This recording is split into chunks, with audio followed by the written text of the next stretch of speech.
Now our top story right here at 4, more searches and more discoveries in the growing criminal case against former Clark County Sheriff Jamey Noel. Noel's accused of stealing millions of dollars in public money for his own personal gain, as well as to benefit his family and his friends.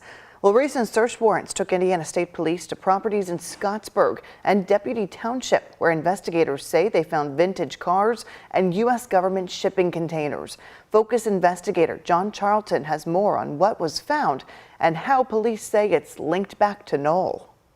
Jamey Noel has a pattern of using funds from the Utica Township Volunteer Firefighters Association to buy cars, putting those cars in his name, then reselling them and pocketing the money. That's what the former Clark County Sheriff is accused of doing.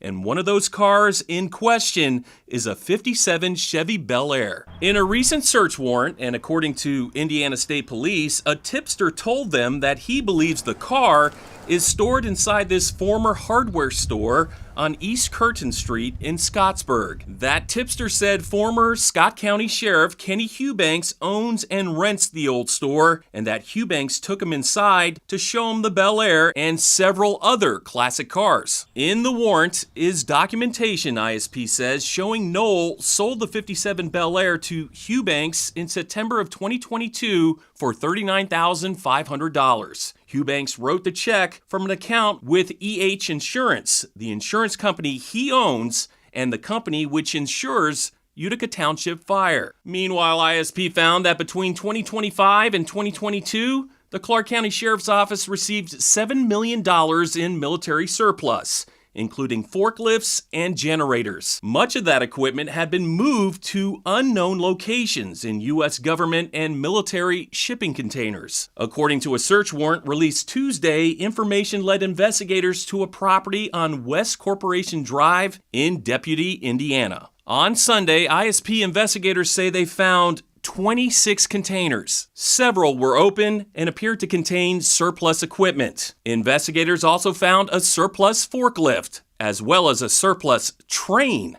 from the old Jeffersonville powder plant. John Charlton, WHAS 11, on your side.